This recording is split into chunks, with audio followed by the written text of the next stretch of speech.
slides no livro. E como a gente está só na revisão, vocês vão ver, por exemplo, somos sujeitos da história. O que quer dizer isso? O que é ser sujeito da história? Todos nós fazemos a nossa história e todos nós somos responsáveis por ela. Não existe uma história sem a gente. Nós fazemos essa história. Você percebendo ou não, você tendo consciência ou não, você está fazendo história. Nós estamos fazendo história agora. O ato de eu estar gravando essa aula para vocês, eu estou fazendo história. Tudo que está acontecendo no nosso redor agora é história. Então não tem como ter uma história sem um sujeito histórico. E nós somos esse sujeito histórico. Nós fazemos essa história acontecer. Então, como vocês estão vendo, a história foi dividida, como eu já tinha falado para vocês, em algumas correntes historiográficas. A gente viu a escola de análise, a gente viu o positivismo e a gente viu o materialismo. Tudo isso estava preso e baseado agora no que a gente tem como métodos de pesquisa, que vai dividir nessas três escolas clássicas: positivismo, materialismo e escola dos análises. Lembrando que a gente já viu isso, é só uma revisão. Qual era a fundamentação e a briga principal dessas teorias? As fontes históricas, que começam a ser examinadas em conjuntos e não separadas. Lembrando para vocês, o positivismo ele só aceitava a história baseada na escrita oficial. Que era o quê? Aquela história dos reis, a história dos grandes personagens, a história dos grandes acontecimentos, de grandes personagens políticos, culturais, líderes. Essa era a história positivista. Eles não aceitavam outro tipo de fonte. Se não for oficial, não é história. Quando a gente vai para materialismo, ele vai abranger. O materialismo, na verdade, é o materialismo histórico dialético, ele vai abranger todo esse conceito. Ele vai aceitar as fontes orais, as fontes materiais, as pinturas rupestres, e todo e qualquer meio que seja uma forma de humanidade, de um sujeito, que mostra que tem um sujeito ali fazendo aquela história. E é justamente esse sujeito que vai fazer a mudança da história. O materialismo histórico, ao contrário do positivismo, que ele vai criticar, ele vai dizer que a história é feita por todos os sujeitos. Que o sujeito histórico não é só o rei, não é só um presidente, não é só um líder religioso, mas todos nós somos esses sujeitos históricos. Como eu falei, o positivismo, por exemplo, vai contar a história de Napoleão. Napoleão foi um cara que tomou vários reinados, aquela coisa toda. Sim, Napoleão foi um cara estrategista, Napoleão foi um cara que fez várias conquistas, mas ele não fez sozinho. Ele fez com o povo, ele fez com soldados, ele fez com um grupo. Então, é isso que o materialismo vai dizer. São os sujeitos históricos. São todo um grupo histórico que, com suas ações, vai ter uma mudança histórica. Desculpa aí, pessoal. Vamos ter também, depois, escola dos análises. A escola dos análises, como a gente já falou, eles vão fazer o quê? Eles vão trazer a história e o problema. Vai meio que passar um pouquinho pelo materialismo, e eles vão dizer, não existe só a história dos heróis. Existe a história também do povo. Existe um problema, existe a história dos não conhecidos. O que é que tem por trás da história desse encantamento? Então, a partir dessas três correntes, nós não vamos ter mais a história como uma narrativa, como uma ficção. Não é qualquer pessoa mais que pode chegar e falar, fazer história. Agora tem que ter métodos para provar. O problema disso daí está várias correntes. E você vai ver vários fatos e processos históricos sendo interpretados por correntes diferentes. Lembrando que fatos e processos. Fatos é um acontecimento isolado. Processo é um conjunto de acontecimentos. Por exemplo, Primeira Guerra Mundial, isoladamente, é um fato histórico. Se eu falar as duas grandes guerras, se eu falar revoluções burguesas, eu estou falando de processos históricos, vários fatos. Voltando para o slide, a gente vai ter ofício do historiador. Ou seja, como o historiador trabalha? Ele pode fazer o que quer? Ele pode chegar aqui e criar uma história e passar para a gente? Não. Lembre que a história agora é uma ciência. Como todas as outras ciências, ela tem que ser provada. O problema das ciências humanas é bem maior e mais complexo do que as exatas. Por exemplo, as exatas elas são universais. 2 mais 2 é 4 aqui ou em qualquer outro lugar do mundo. As ciências humanas não. A gente está falando de pessoas. A gente está falando de complexidades e as pessoas pensam diferentes, agem diferente. Então é bem pior. Então o historiador não pode estar solto para falar o que ele quer. Ele tem que estar fechado, embasado nas fontes, como vocês vão ver. Nós temos algumas divisões para isso. Por exemplo, fatos e processos históricos. Eu já expliquei, vamos entrar no que a gente vai chamar de tempo cronológico. Uma das formas de analisar a história é o tempo cronológico. O tempo cronológico vocês associam como está no slide, relógio e calendário. Ou seja, esse tempo vai ser medido a partir de calendários, relógios, espécies de bússolas, alguma coisa nesse sentido que vai nos nortear a partir de agora. Esse calendário vai servir para a gente trabalhar, vai servir para datas comemorativas, para acordos econômicos. Então, esse tempo que vai ser estudado está preso em datas. Vamos ter também tempo histórico, que o tempo histórico tem uma diferençazinha do tempo cronológico. Lembre, tempo cronológico, calendários, relógios. Tempo histórico é um pouco diferente, porque o tempo histórico vai ser dividido entre acontecimentos. Vamos ter, por exemplo, as divisões didáticas da história. Período antigo, médio, medieval. Dentro desse período antigo, médio e medieval, a gente vai ter um tempo cronológico. Mas o tempo cronológico não é o tempo histórico. O tempo histórico vai ser baseado em divisões historiográficas que alguns historiadores vão entender como importante. Fatos que aconteceram para ter essa divisão histórica. Isso tudo baseado nas fontes históricas. Lembrando, as fontes históricas elas podem ser material, imaterial, primárias, secundárias. Material, algo que a gente pode palpar, pegar. Imaterial, a gente vai ter várias outras coisas, como, por exemplo, modos, comida, a capoeira. Primárias, as primeiras fontes. Quando alguém encontra, por exemplo, um fóssil, ela é uma fonte primária. Quando a gente vê essa foto, esse estudo desse fóssil num livro, por exemplo, ela é secundária, certo? Voltando, vamos ter também tipos de narrativas. As narrativas históricas. Como vocês estão vendo no slide, ela vai dizer, são textos científicos, ou seja, não podem ser construídos com base na imaginação. Então, esses tipos de narrativas históricas, eles são ciência. A gente não pode simplesmente pegar uma narrativa histórica, falar o que eu quero, baseado no que eu acho. Aí iria virar senso comum. Se vira senso comum, não é real. As pessoas podem até estar corretas, mas elas não têm uma base científica para provar. Então, pode ser derrubada a qualquer momento. As narrativas históricas, elas não podem ser baseadas no que eu acho, mas sim no que as fontes estão dizendo. Por isso mesmo, uma narrativa histórica, ela nunca pode ser tida como certa, como uma verdade absoluta, porque a gente pode estar defendendo algo agora, que nesse momento, como já falei para vocês em sala, alguém pode descobrir um outro fato histórico e quebrar tudo que a gente tem até agora como certo. Então, as narrativas históricas são sustentadas a partir do que o historiador tem como base naquele momento. Voltando para o slide, vamos ter, como eu disse, tem que existir comprometimento. O historiador ele não pode estar solto no que ele quer. Ele vai estudar um método de pesquisa, ele vai estudar fontes para chegar até isso, ele vai ter trabalhos para chegar até determinados tipos de conceitos e narrativas históricas.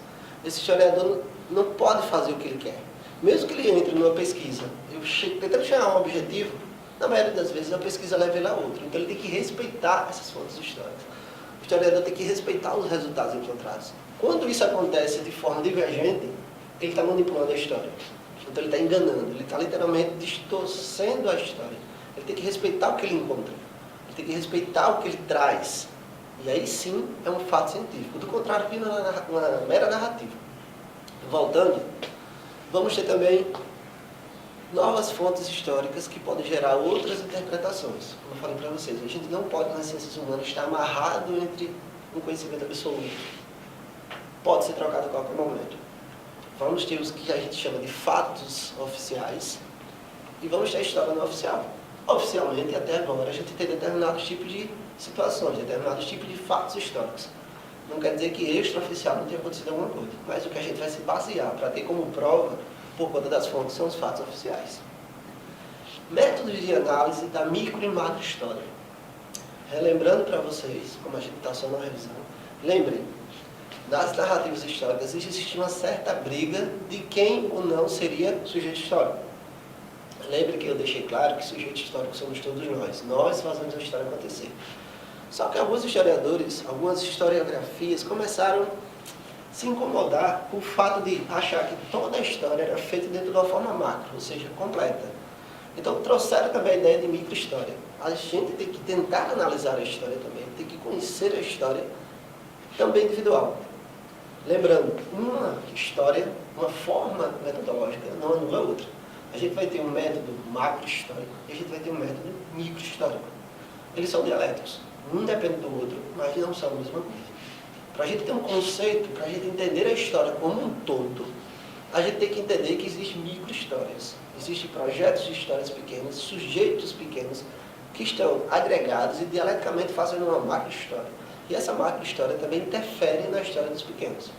Ou seja, o que está acontecendo, por exemplo, agora? A gente está aqui, dentro da sala de aula, gravando enquanto ser sujeito histórico particular. Eu estou fazendo um ato histórico, mas eu estou preso a um ato histórico maior, o que a gente está vivendo agora. Então perceba que é dialeticamente preso um ao outro, certo? Continuando, a gente vai ter periodização histórica.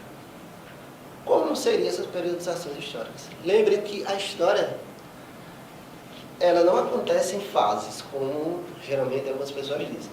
Essa periodização histórica, ela serve para ajudar a gente a compreender. Por exemplo, você não dorme na pré-história e vai acordar na fase contemporânea. Assim como quando a gente sai de um período histórico para outro, a gente não deixa de ter resquícios daquele período histórico antigo. Por exemplo, a gente está na idade contemporânea, mas até hoje nós temos atitudes, nós temos questões econômicas, sociais e culturais da Idade Média, do período antigo. Então, didaticamente a gente divide isso, a gente sai desse meio, mas ainda temos características dos períodos antigos. Voltando para o slide, a gente vai ter, a história é construída condicionalmente pelos seres humanos. Mais uma vez, nós somos sujeitos históricos que fazemos a história acontecer. A história não acontece do nada, a história não é solta. Você percebendo ou não, você sabendo ou não, você está fazendo história. E são nossas atitudes que vão trazer as consequências. Não é ao contrário. É as nossas atitudes que trazem a consequência do que a gente está vivendo e vice-versa. Voltando para o slide, a gente vai ter, por exemplo, a historiografia que é produzida de acordo com essas especificidades. Como eu disse, essa divisão só vai servir para a gente ter uma noção de como seria a divisão histórica. E aí vamos ter, por exemplo, pré-história. Vou dizer a vocês por que pré-história. Porque o grupo de historiadores, que era da corrente historiográfica positivista, eles só acreditavam que a história era feita a partir de escritas. Como o pessoal da pré-história não tinha escrita, pelo menos não silábica, como a gente tem hoje, eles tinham escrita mais baseado em hieroglifos. Não era bem uma escrita, não era uma carta, por exemplo. Eles faziam sinais, faziam símbolos. Algumas pessoas vão questionar que isso também era um tipo de escrita, mas não é a escrita que a gente tem hoje. Então, por isso os positivistas, como eu disse a vocês, eles só defendiam que a história, para ser história, tem que ser oficial. Esse período ficou conhecido como pré-história. Só que isso hoje não é mais aceito. Vários outros historiadores, várias outras correntes historiográficas derrubaram. Mas, querendo ou não, a gente ainda tem muita coisa da historiografia positivista dentro da nossa atualidade. No slide vocês vão ver, por exemplo, quando fala da periodização clássica. A periodização clássica é Idade Antiga, Idade Média, Idade Moderna e Idade Contemporânea. A Idade Antiga vai estar baseada nas primeiras civilizações, vai estar baseada nos povos gregos, Roma e companhia. Como eu falei para vocês, quando tem a queda do período romano, quando tem a queda do Império Romano do Ocidente, a historiografia vai dividir isso como início da Idade Média. Nesse período da Idade Média, já vamos ter condições políticas, religiosas, culturais, totalmente diferentes. Então, cada período histórico, ele nos traz uma nova forma de pensar, de ver a religião, de ver o cotidiano, de ver o meio social. Quando acaba-se esse período da Idade Média, vai entrar o que a gente chama de período ou Idade Moderna. Já vai entrar um novo processo. O período da Idade Média vai ser totalmente dominado. Forma de pensar, de agir, conceitos de certo, de errado, tudo baseado no que a Igreja tinha, a Igreja Católica, no que a Igreja Católica tinha como certo. Quando a gente entra na Idade Moderna, já vai ser uma outra visão. E aí vocês estão vendo as narrativas históricas que são totalmente diferentes. Voltando para o slide, a gente vai ter a Antiguidade Clássica como um retorno, como uma nova forma de trazer essa historiografia, como uma nova forma de trazer essa história para todos nós. Não vai ser mais solto, não vai ser mais preso. Essas narrativas históricas, elas vão nos trazer, nos mostrar que a história não está presa a algo simples. ao que eu quero. Ela vai trazer para a gente agora que existem várias formas de historiografia, existem várias formas de ver essa mesma história, existem vários métodos para que a gente apreenda determinada coisa. Voltando só para dar uma repetida para a gente terminar. Nós vimos que a historiografia, ela tem três teorias clássicas. Desculpa aí. Positivista, escola das análises, materialismo. Voltando, a escola das análises, ela está vendo a história problema. Ela vai dividir a história das pessoas, do povo comum. Ela não vai ficar só presa na história dos heróis. Pelo contrário, ela vai criticar a história dos heróis. A história positivista, ela vai estar presa meramente a histórias oficiais. História de grandes heróis. E quando a gente entra na questão do materialismo histórico dialético, ele vai mostrar justamente que todo esse conceito, todo esse meio é uma dialética entre o que a gente faz e o que de fato está acontecendo. Não é por acaso. Lembrando, narrativas históricas não são ficção. Narrativas históricas não são o que eu acho. A história, enquanto ciência, a partir do século XIX, ela tem que ser provada. Não é o que eu quero. Eu não posso simplesmente falar, criar um livro e dizer eu acho isso e isso é história. Não, eu tenho que ter fontes e bases históricas para provar isso. Eu tenho que ter meios de provar isso. Bom, pessoal, por hoje é só. Nas próximas aulas a gente dá uma continuada. Isso foi só uma revisão, é só um aperitivo para vocês matarem a saudade de mim. Mas vamos continuar com as outras aulas, vamos continuar com outros conteúdos. E, gente, bom dia, fique em casa o máximo que puder. Nada de estar saindo, nada de estar vacilando, que é para logo a gente estar junto. Tchau, pessoal. Até a próxima.